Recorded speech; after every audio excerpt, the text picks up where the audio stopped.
Alors, on s'est arrêté pour manger dans un petit resto-route, un peu avant la frontière du Monténégro. Je pense que c'est le dernier endroit où on pourrait avoir à manger. Nous sommes entre le village de Miljebina et Foča, célèbre pour sa prison pendant la guerre.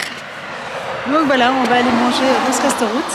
Il y a pas mal de monde, donc je pense qu'on y mange bien. Ici dans la région, il faut toujours aller demander si vous pouvez payer par carte ou par cash, parce que beaucoup prennent que le cash ici. Donc ici, j'ai été demandé en amont, j'ai été comme éclaireur. Et c'est bon, on peut payer par carte. Maintenant, j'espère juste qu'il m'a bien compris. En fait, c'est mon seul stress actuel. Est-ce qu'il a compris mon anglais ou pas? Bon, dans le pire des cas, on ira en ATM et on ira chercher l'argent.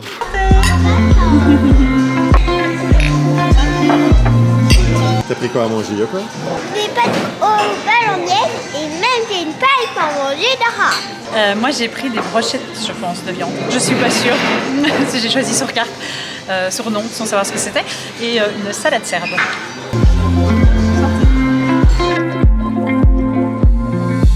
La pompe, elle refonctionne, donc je vais enfin pouvoir prendre une douche parce que j'avais prévu de prendre ma douche ce matin et j'étais coincée. Donc je commence à avoir les cheveux quand même un peu gras. Il est temps que je les lave.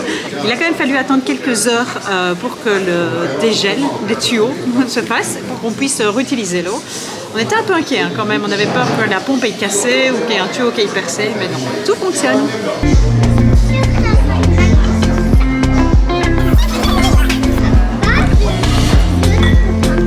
C'est super bon.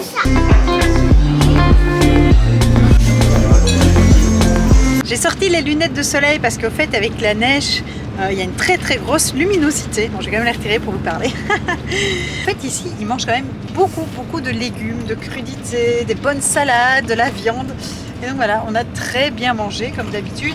Ici, ça vaut pas la peine de faire ses courses et de se faire à manger parce que le prix n'est vraiment pas cher. Hein. Là, on a eu pour tout ce qu'on a commandé avec les boissons et tout ça, parce qu'on s'est fait plaisir, faut dire rien.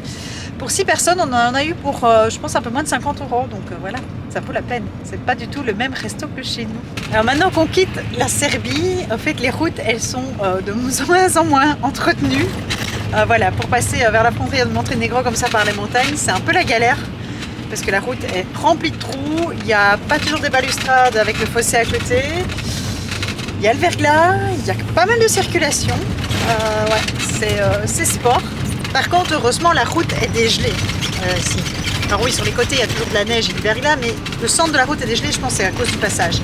Mais par contre, les trous, les nids de poules...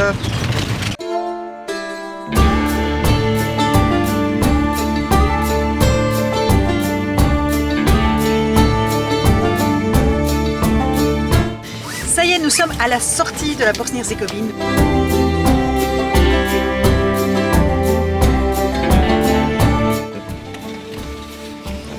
Thank you.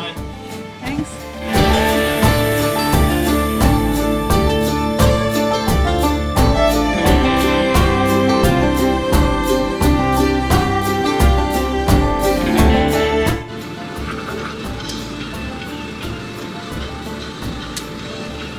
Et bien pour la première fois, on a contrôlé les documents du véhicule aussi.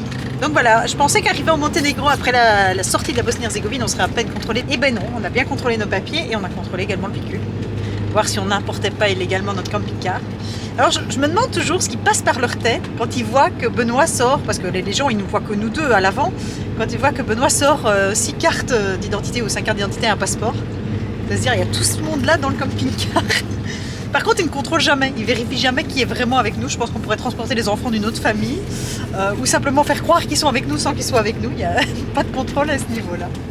Je viens de remarquer le pont qu'on va bientôt prendre. Je vous le montre. Vous voyez le grand pont là-bas au loin? Et bien, on va passer dessus en voiture. C'est comme les ponts népalais, c'est horrible. En plus d'être très long, le pont est très fin sur sa partie centrale. Et il est très haut.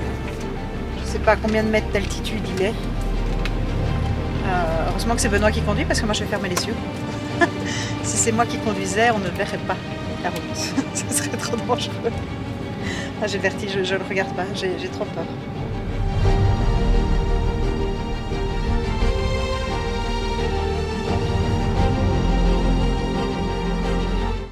Je vous ai montré la vue, mais je vous avoue que je tenais la caméra sans regarder. Moi, je n'ai pas regardé.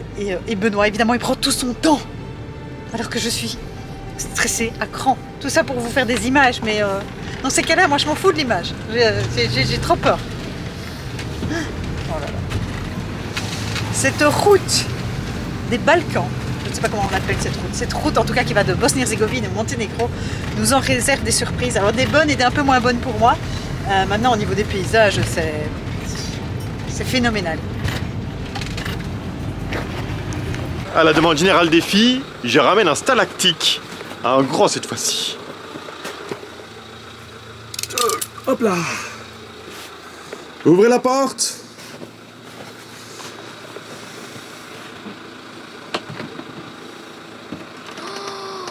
Merci, pas.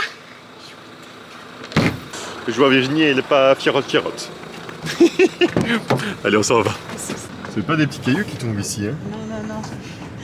Il y a la montagne qui s'effondre. Ce n'est pas rassurant.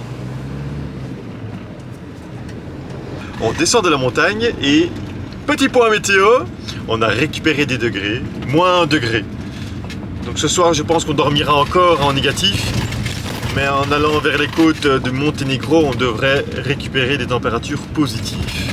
Alors sinon, depuis la frontière bosniaque, nous avons fait des tunnels, panorama, tunnel, panorama, tunnel, panorama, parce qu'en fait en amont il y a un barrage et donc nous longeons un cours d'eau qui est intégré grâce à ce barrage. Vraiment très très joli.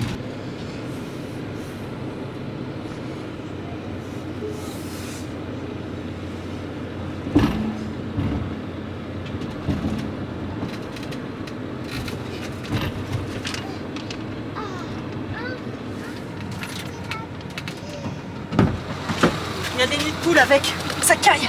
Oh, je suis con, j'ai une voiture qui arrive derrière toi. Ah, attends, elle passe. Elle te dépasse par la droite. Oh, ça caille. Et là-dedans, c'est dans un courant d'air froid, en fait. C'est horrible. Alors, je suis sortie parce que les stalactites, elles descendaient trop bas. Et donc, ça risquait de toucher. Ah oui, c'est des nids de poules. Si, ça passe à droite. Au toit, ça passe. C'est les nids de poules que ça passe peut-être. Ce tunnel est pourri. Je vais dormir comme un bébé ce soir parce que j'aurais eu trop d'émotions sur la journée. J'ai peur qu'avec les stalactites, ça abîme la capucine, que si on cogne, parce que bon, ça reste quand même très dur, c'est de la glace très dure, que ça plie la capucine, ce serait quand même ennuyant ou gênant d'avoir une aération à ce niveau-là.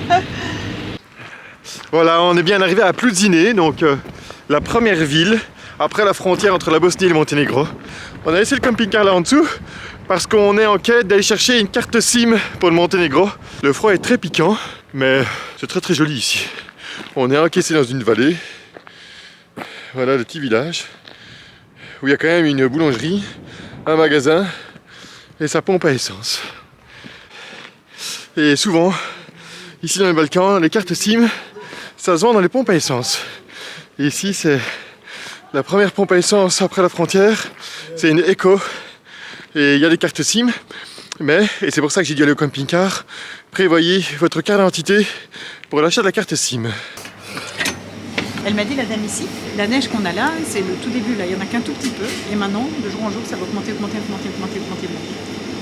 là, c'est rien par rapport à ce qu'il va y avoir bientôt ici. Alors, pour ceux qui se posent la question sur la difficulté de mettre Internet ici au Monténégro, Ouais, c'est très facile. vous achetez la carte, donc elle vous enregistre via votre carte d'identité. Elle valide sur son ordinateur, et à ce moment-là, vous mettez juste la carte SIM dans votre téléphone et ça fonctionne. La seule chose, c'est que si vous avez une dual SIM, il faut mettre sur la bonne dual SIM, mais c'est tout. Ouais. Ça fonctionne directement après. Et si vous vous posez la question de à combien est l'essence au Monténégro, elle est à 1,5. Voilà, on parle en euros ici. Le Monténégro, à qui l'euro? Alors ça, c'est encore un truc extraordinaire. Je reviendrai avec Virginie. Ça, c'est un truc extraordinaire. C'est que le Monténégro a acquis l'euro sans avoir de banque, sans avoir de monnaie sans avoir de monnaie euro. En gros, ils ne faisaient pas partie de ceux qui faisaient... De l'union monétaire, et ils ont décidé d'eux-mêmes unilatéralement de prendre l'euro. Et donc, au fait, ils ne battent pas eux-mêmes leur monnaie. C'est que des pièces qui sont importées dans le pays. Parce que, ben voilà, ils ne font pas partie du système commun de la monnaie unique. Mais c'est eux qui ont décidé de prendre l'euro comme monnaie nationale. On était en train de petite course internet dans l'optique de se dire on va purger vite tous les robinets pour plus avoir la même blague qu'hier. Et il est 17h30 et c'est trop tard. Donc tout a déjà gelé en dessous, alors qu'on a laissé le chauffage toute la journée dans le camping-car, alors qu'on a roulé toute la journée, alors qu'on a eu du soleil et que ça a fonctionné tout à l'heure. C'est déjà trop tard maintenant. Ça a gelé sous le camping-car et donc on a de nouveau plus d'eau. Et plus d'eau du robinet de la cuisine qui est juste là, mais plus d'eau également du robinet de la salle de bain qui est juste à côté du ballon d'eau chaude. Donc ça gèle à une vitesse incroyable, j'ai jamais vu ça. Je pense que la prochaine fois qu'on viendra dans les Balkans et qu'on prévoira de venir avec des températures négatives, on va isoler les tuyaux pour plus se faire avoir une deuxième fois. Ouais, et pour vous dire, hier soir j'ai pris ma douche vers 22h, 22h30, j'avais encore de l'eau, et là maintenant il est 17h30, c'est déjà gelé. Hein. Donc ça a gelé encore plus vite qu'hier. C'est un des inconvénients de la van life en hiver, c'est de ne pas avoir d'eau. On n'a plus d'eau. C'est génial. Ce que Benoît ne dit pas, c'est que ma douche vient de nouveau passer à la trappe. Alors je voulais la prendre ce matin. Et parce que mes cheveux, ça devient une catastrophe, hein, faut dire ce qu'il y a. Mais je ne peux pas la prendre ce soir non plus. Et demain matin, ce sera encore gelé. Donc je devrais encore attendre la fin de la journée. Donc en gros, demain, à midi, je m'arrête et je prends ma douche. Wow. Et alors ce soir, comme on a bien mangé à midi, on va vider les armoires. En gros, il reste quelques œufs. Est-ce qu'il reste encore des lardons, Virginie? Non, j'ai tout mangé. Il reste des œufs et on va vider 2-3 trucs dans le frigo. Il n'y a plus de pain, mais on va... Il faut vider les armoires. Surtout qu'on va arriver en Albanie. Après le Monténégro, c'est l'Albanie. Et on sait que la nourriture est pas chère en Albanie. Et c'est sûr et certain, on fera pas nos courses. On va profiter de la vie locale. Donc on va vider les frigos, les armoires et tout ça maintenant. Comme ça, on profite. J'ai envie des lardons dans mon diaper. Il n'y a plus de lardons. Je fais quoi? Oh non, c'est la fin de la vie. Voilà, c'est fin de journée.